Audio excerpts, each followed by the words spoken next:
This is Rob Froney, and I'm going to try and explain adaptive FIR filters. An adaptive FIR filter is a filter, a regular FIR filter with adjustable coefficients. Here we have, right here, a regular FIR filter with adjustable coefficients h sub n of k, and the input xn going into that filter, the output d of n hat. And down here we have a desired signal here, a desired output d of n, and the difference between them is e of n. And e of n, the error, is fed back into an update algorithm here, along with x of n coming in over here from the left. An actual application of this filter would possibly be to try and figure out what the coefficients would be on an unknown FIR filter we have here, hooked up to the same input and going to the desired output. So here we're trying to drive the difference between d of n and d of n hat to 0. In other words, drive the error to 0 there. And this is a standard feedback and control system, kind of like you're familiar with it already. The update algorithm puts out a delta h sub n of k, which is the change in the filter coefficients. There's one for each of the filter coefficients up here. K denotes the different coefficients, k equals minus m to m or something. And down here you can see that h sub n plus 1 of k equals h sub n of k plus delta h sub n of k. And so that's the new filter coefficient. Now the question is, how can we obtain a good update algorithm? Well, what I would like to suggest is perhaps we could minimize the error squared up here.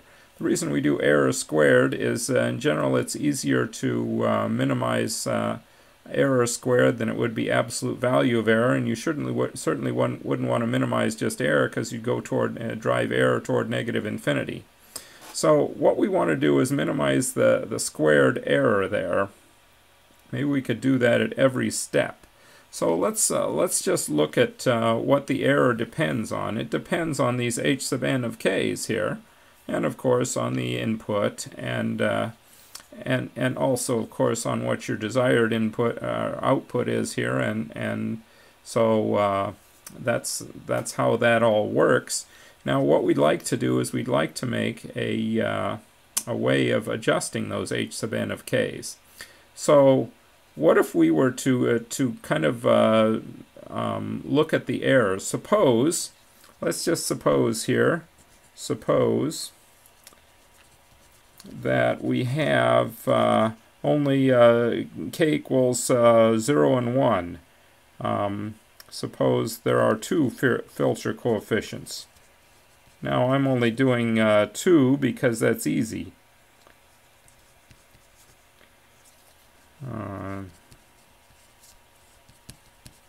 So let's see, 2 filter coefficients.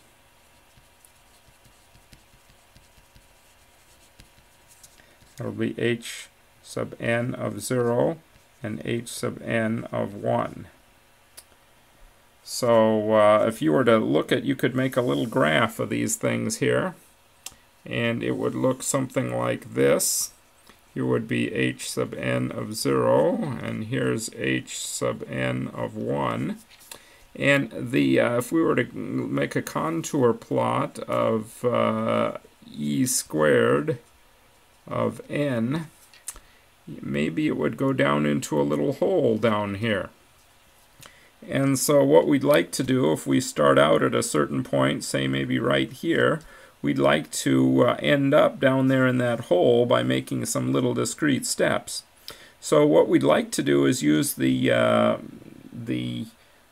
method of steepest descent, which would mean we'd want to go perpendicular to the contour line there in the direction of minus the gradient. So what we'd like to do is we'd like to make our delta h sub n of k equal to let's see, we'd like to make it some constant, that's my step size, mu, times the partial with respect to h sub n of k of the e squared of n. And I'd like to make that negative because I want to go down. I want to minimize that error. So now the question is, how does e squared of n depend on h sub n of k? Well, okay, so we'll write over here, we'll write e of n equals, well, it's going to equal the output of the filter from up here. We basically need to take x of n, and we need to convolve it with the h sub n of k. So what I'm going to do is I'm going to write here the convolution, and I'm just going to go k equals 0 to n minus 1. N in this case is 2. And then we'll have h sub n of k, x of n minus k. And that's the convolution right there. And so what we could do when we do this partial over here, we can use the chain rule and say that's going to equal minus mu times 2 times the partial of e of n with respect to h sub n of k. And that guy, well, we can get that second partial by looking over here.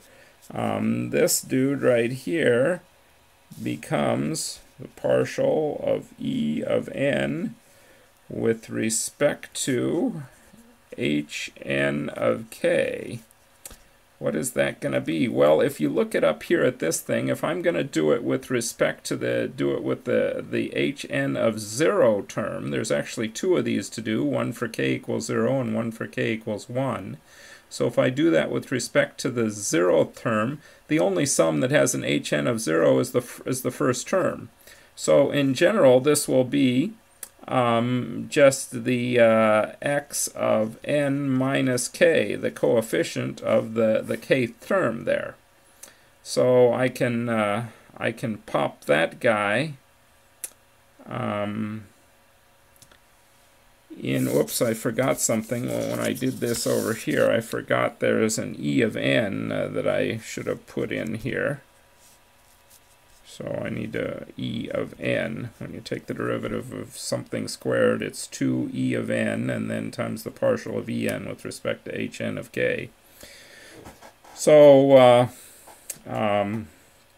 so we have this formula for the steps that we could take here. And so what we could do then is use that. We'll rewrite that down here as minus 2 mu, and then I'm going to put in for that partial, I'm going to put x of n minus k, and then I'll put e of n, and we can get e of n up here from right there. That goes into our algorithm. X of n minus k we can get from there, and then we can compute those two things we need there. In this case, with two dimensions, I would have two numbers for this, one for k equals 0 and one for k equals 1.